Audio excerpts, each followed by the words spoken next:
The wrecking ball swung lazily in the morning sun, a giant steel pendulum waiting for its cue. Below, on the cracked pavement of the street I grew up on, my family was a tangled mess of screams and flailing arms. My mother's face, usually a mask of smug superiority, was twisted in pure, unadulterated panic. My father, a man who had never raised his voice to me except in anger, was now begging, his words lost in the rumble of the idling machinery. And my brother, Leo, the golden child, was on his phone, likely trying to call the police or some other authority who he believed could stop this. He didn't understand that all the authority he needed to worry about was standing right here, holding a simple single-page work order. They were screaming at me to stop, to have a heart, to not destroy their home. They didn't realize that the demolition order for their dream home, the house that held all their precious memories, had been signed with the very ink from the pen they'd laughed at me for owning just yesterday. You're probably wondering why a son would order the bulldozing of his own family home, with his parents still living in it. You might think I'm a monster, a cold-hearted villain. But to understand why this steel ball is about to swing, you have to understand what happened at the family BBQ yesterday. It all began with a single cruel laugh that echoed 20 years of pain. The air at yesterday's BBQ was thick with the smell of charcoal and cheap sentimentality. It was the annual family gathering my parents insisted on, less for family bonding and more for them to hold court and broadcast the successes of their favorite child, my older brother, Leo. I was, as always, relegated to the role of glorified servant. "Hey, grab your dad another beer, will you?" my mother would call out, not looking up from her phone. "The burgers are burning," Leo would shout from his lawn chair, where he was holding court with our cousins, regaling them with tales of his genius at the marketing firm he worked for. I just nodded, flipped the patties, and kept my mouth shut. That was my role, to be present but invisible, useful but silent. The real performance began after everyone had eaten. My father, wiping grease from his chin, turned his attention to me. "So, Mark," he started, his voice loud enough for everyone to hear. "Still plugging away at that little computer job? What is it you do again? Data something?" "Data analysis, Dad," I said quietly. "It's going well." Leo snorted into his drink. "Going well? Mark, you're 30 years old and you live in a shoebox apartment. The car you drove here today looks like it survived a war. Is that what going well looks like?" He gestured around at my parents' sprawling backyard, at the expensive patio furniture, at his own brand-new SUV gleaming in the driveway. "This is what going well looks like." My mother patted his arm. "Now, Leo, be nice. Your brother is trying his best." The condescension in her voice was a physical blow. Then came the moment that sealed their fate. I mentioned I was saving up, hoping to maybe invest in a small property of my own one day. Leo threw his head back and laughed. It wasn't a small chuckle. It was a loud, booming, ugly sound. My parents and a few cousins joined in, a chorus of mockery. That was the laugh. The one that cracked something deep inside me. In that moment, surrounded by the people who were supposed to love me, I had never felt more alone, or more clear about what I had to do. The laughter eventually died down, replaced by the self-congratulatory announcement of Leo's next brilliant venture. He was starting his own consulting firm. Of course, this was met with oohs and ahs and promises of support. I used the commotion to clear away the paper plates and empty bottles. The familiar ache of invisibility, my only companion. I just wanted to leave, to get back to my shoebox apartment where the silence was a comfort, not a punishment. I was grabbing my keys, ready to make a quiet escape, when my father's hand clamped down on my shoulder. "Not so fast, Mark. We need to talk to you." He, my mother, and Leo steered me toward the side of the house, away from the remaining guests. The party smiles were gone, replaced by expressions of grim business. It was a well-rehearsed maneuver. I'd been on the receiving end of it many times before. "Mark," my mother began, her voice dripping with manufactured sincerity, "you heard your brother's wonderful news. He has an incredible opportunity to build something for this family, something that will secure all of our futures." Leo stepped forward, puffing out his chest. "My projections are off the charts. I've already got potential clients lined up. The only thing holding me back is the initial seed capital, a little liquidity to cover overheads for the first 6 months." I knew what was coming. It was the same story, different chapter. "How much?" I asked, my voice flat. $50,000, my father said, as if it were pocket change. "You mentioned you've been saving up. Well, here's the perfect investment, better than some dingy little condo." 50,000. It was almost everything I had. The money I'd painstakingly saved for a decade, living frugally, turning down vacations, working weekends, the money they had just laughed at me for accumulating. "That's my house deposit," I said, the words catching in my throat. "That's my entire future." "Don't be so dramatic," Leo scoffed. "I'm your future. This investment will make you far more money than some stupid real estate. This is your chance to finally contribute something meaningful to this family. You owe us this. We raised you. We fed you. It's time to pay it back." My mother and father nodded in solemn agreement. They weren't asking. They were demanding the sacrifice of my dream for the sake of his. I didn't argue with them. I didn't yell. I just gave a vague, non-committal nod and walked away, their indignant shouts following me to my car. The entire drive home, their words echoed in my head, but they soon blended with a chorus of ghosts from the past. Every sacrifice I had ever made for them came rushing back. I remembered being 18, working a night job, stocking shelves to pay for my own community college classes, because all their savings had gone to Leo's tuition at a fancy private university. "It's a better investment, Mark," my father had explained. "Leo has real potential." I remembered being 24, finally saving up $5,000 for a down payment on a decent car. The very next week, Leo wrapped his brand new sports car, a graduation present from our parents, around a telephone pole. Who had to drain their account to cover the insurance deductible and repairs? Me. "He needs it for his image, Mark," my mother had pleaded. "You can't let him take the bus to his new job. Think of the family's reputation." My dream of a reliable car died so his image could live. I remembered a job offer in a different state, a huge opportunity with a tech startup. It would have been my escape, but I was guilted into turning it down. "Who will help your father with the house? What if I get sick?" my mother had lamented. They weren't worried about my father or their health. They were worried about their emergency line of credit moving 3,000 miles away. They kept me close, not out of love, but out of convenience. I wasn't their son. I was their safety net, their low-interest loan, their on-call handyman, their perpetual backup plan. Every dollar I earned was viewed as part of their extended budget. Every success I had was minimized, while every one of Leo's trivial accomplishments was celebrated with expensive dinners and lavish gifts. For 20 years, I had been paying them back, just as Leo demanded. I had paid with my time, my money, my dreams, and my self-worth. I pulled up to my small apartment building, the one they all scorned, and looked at it. It wasn't a shoebox. It was a fortress, the only place in the world that was mine. And they wanted to take the key. They had finally asked for one sacrifice too many. Inside my apartment, the silence was deafening. I sank onto my second-hand couch and stared at the wall. For a long time, I felt nothing but a hollow emptiness. This was it.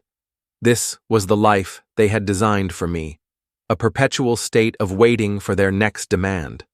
My savings, my one tangible symbol of a possible future, was just another asset on their family balance sheet, waiting to be liquidated for Leo's benefit. I could say no. But I knew what would follow. A campaign of emotional warfare, phone calls at all hours, My mother crying, my father issuing threats. They would try to turn the rest of the family against me, painting me as a selfish, ungrateful son. Saying no was just a temporary delay, not a permanent solution. Then, sitting there in the quiet, something new sparked to life within the emptiness. It wasn't the hot, explosive anger I might have felt in my youth. It was something colder, clearer, and far more dangerous. It was the calm certainty of a man who had finally been pushed past his breaking point. They thought I was a failure, a simple data analyst in a dead-end job. They laughed at my quiet life, my frugal habits, my old car. They never once thought to ask what kind of data I analyzed. They never once wondered why a company would pay a simple clerk the kind of salary that allowed him to save $50,000 on the side. Their arrogance was my shield. Their willful ignorance was my greatest advantage. For years, I had let them believe the lie because it was easier. It kept them out of my real life, my real work. It allowed me to build something in the shadows, far from their greedy, grasping hands. I walked over to my desk and opened my laptop. It wasn't my personal banking website I logged into. It was a secure, encrypted network. A dashboard glowed to life, filled with cascading numbers, project timelines, and asset management portfolios that would have given my father a heart attack. My little computer job was as a senior risk analyst and partner for a private equity firm that specialized in real estate development, the very firm that held the mortgage on my parents' house. The same firm that was about to acquire the company Leo worked for. I picked up my phone and made a call. "Jessica," I said when my partner answered. "It's Mark. Remember that portfolio we flagged? The one with the over-leveraged suburban properties? It's time to act on it. And that pending acquisition of the marketing firm, I want you to personally handle the redundancy review for the executive team. Start with Leo. Yes, I'm sure. Liquidate everything." After the call, a profound sense of peace settled over me. I didn't pace the floor. I didn't second-guess myself. I made a simple dinner, read a chapter of a book, and went to bed at my usual time. The decision wasn't born of rage, but of necessity. It was the final, logical step in a lifetime of risk management. My family was a bad investment, a liability that was about to default, and I was simply cutting my losses. They never understood my job because they never cared enough to ask. Data analysis was the perfect cover. It was boring. It sounded unimportant. They couldn't brag about it at their dinner parties, so it didn't exist in any meaningful way to them. In reality, I was a partner at a boutique private equity firm. We didn't just analyze data, we weaponized it. We found struggling companies, distressed properties, and hidden leverage points, and we used them to generate immense profit. I built my career, my entire fortune, in the shadows of their neglect. I lived modestly, not because I had to, but because I knew that the first sign of my success would be like blood in the water to sharks. My old car and small apartment were not signs of my failure, but pillars of my defense system. The greatest irony is that they handed me the weapon I was about to use against them. 5 years ago, my father wanted to refinance the house to give Leo $100,000 for a guaranteed crypto venture that predictably vanished into thin air. No traditional bank would touch the loan due to my father's history of bad financial decisions. Desperate, he asked if I knew anyone. I did. I knew myself. Through a shell corporation my firm uses for sensitive acquisitions, I bought their mortgage. I became their lender. My father, blinded by arrogance and his belief that I was too stupid to understand complex finance, signed the documents without reading the fine print. He thought he was getting a lifeline from a friend of mine. In reality, he signed over de facto control of his property to me. For 5 years, they have been paying their mortgage payments directly into an account my company manages. They were living in my house, and tomorrow, their lease was up. The acquisition of Leo's marketing firm was just a bonus, a hostile takeover that had been on our agenda for months.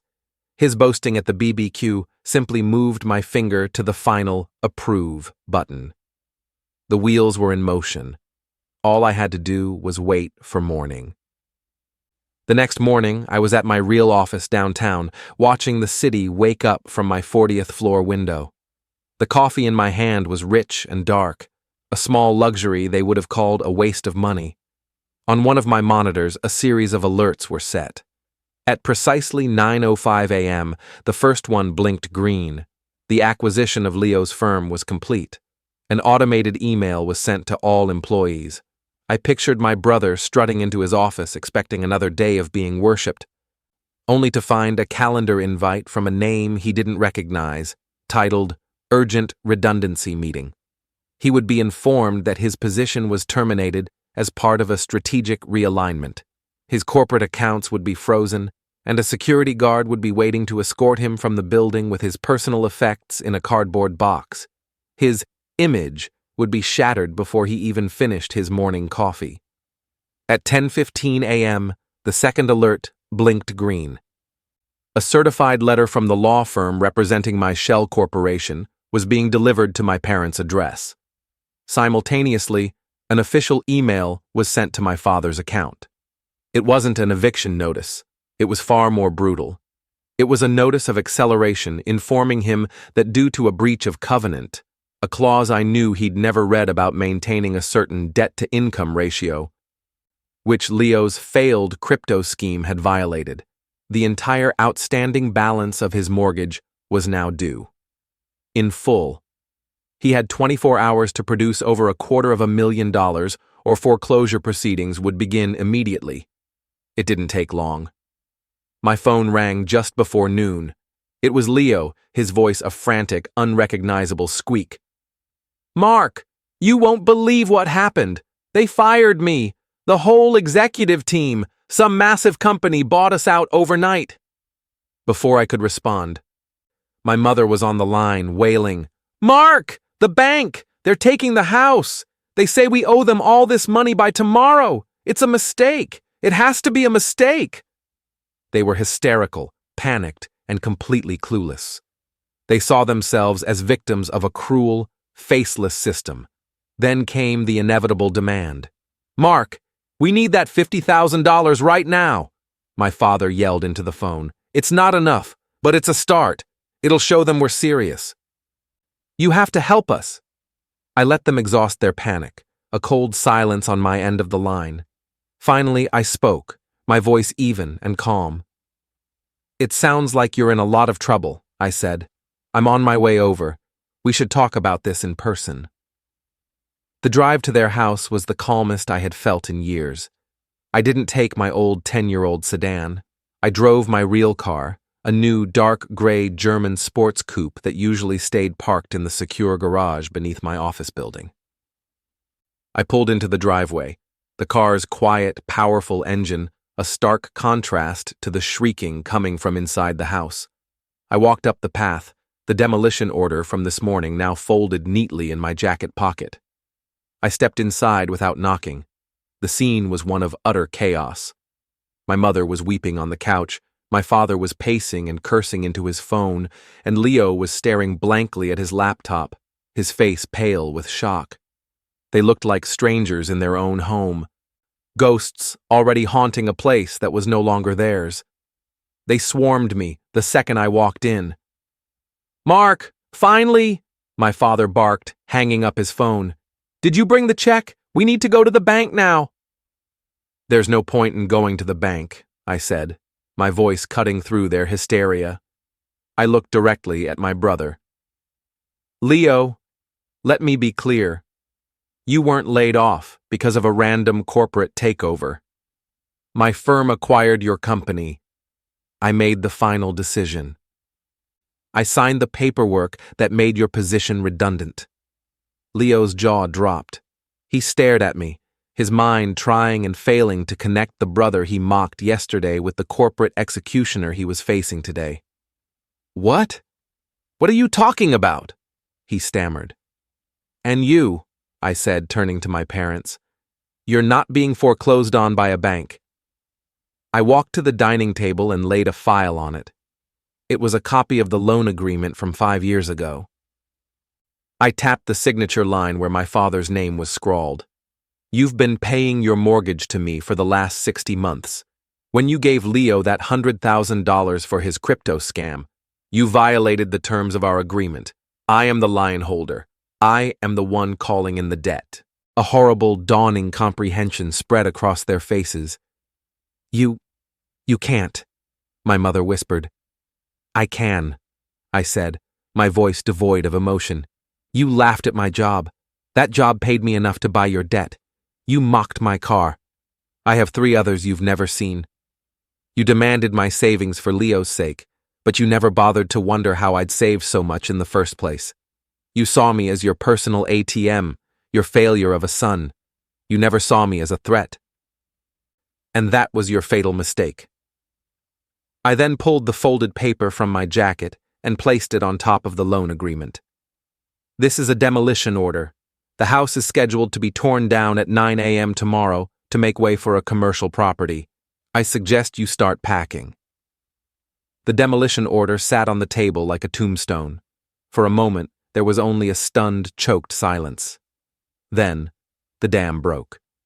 Leo lunged at me, his face contorted with a rage I'd never seen before, screaming that he was going to kill me. He was clumsy, fueled by panic, and I sidestepped him easily. He stumbled and fell against the wall, sobbing with frustration. My father started shouting about lawyers and lawsuits, his voice cracking with desperation. This is illegal! You can't do this to your own family! My mother tried a different tactic, the one she always fell back on when threats failed. Tears streamed down her face as she grabbed my arm. Mark, please, she begged, her voice a pathetic whisper. I'm your mother. How can you be so cruel? After everything we did for you. I pulled my arm away from her grasp, not roughly, but with a finality that made her flinch. Everything you did for me, I repeated, my voice dangerously quiet. Let's be clear. You didn't raise a son. You raised an asset, an emergency fund you could tap whenever Leo needed a new toy or a bailout. You saw my sacrifices not as a gift, but as your entitlement. The problem with treating a person like a stock portfolio is that one day, the portfolio might decide to liquidate itself.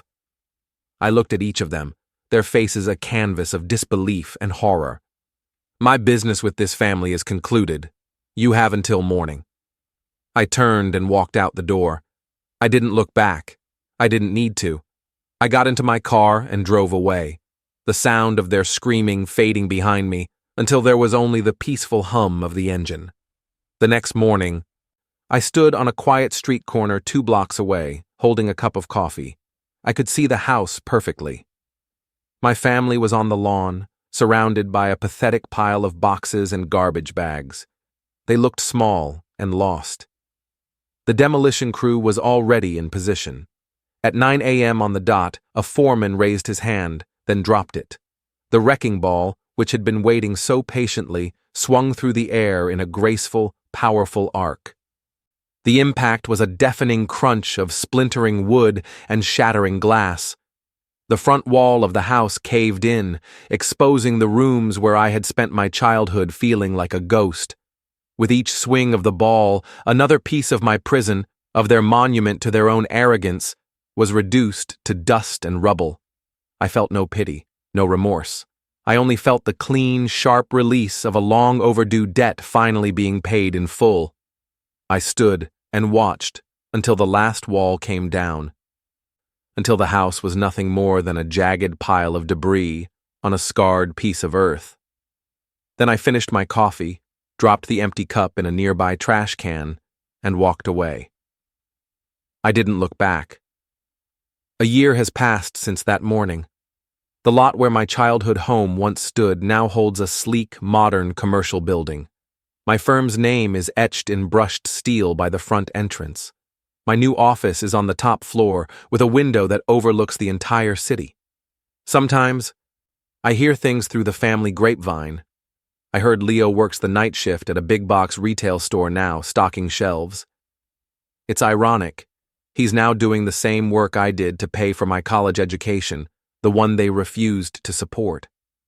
I heard my parents are renting a small, one-bedroom apartment on the other side of town, living off my father's meager pension. The frantic calls and angry messages stopped coming months ago. They finally understood that there was nothing left for them to take. My life is quiet now, but it's a different kind of quiet. It's not the silence of invisibility. It's the silence of peace. The fortune I built in the shadows is now out in the light. Last month, I established a foundation that provides full scholarships to students from low-income backgrounds who want to pursue degrees in finance and technology, giving them the start I never had. I'm building things now, not just for profit, but for purpose. The anger is long gone. It burned itself out that morning, leaving behind not an empty space, but clean ground to build something new. The revenge was never the goal. It was the tool I had to use to surgically remove a cancer from my life. They laughed at me at a BBQ because they thought I was small, but their greatest failure was never realizing that they were the ones who had made me strong. They taught me the value of self-reliance by denying me their support. They taught me the importance of wealth by constantly trying to take mine. And in the end, they taught me that the only family worth having is the one you choose, and the only person you ever truly need to prove yourself to is the one you see in the mirror.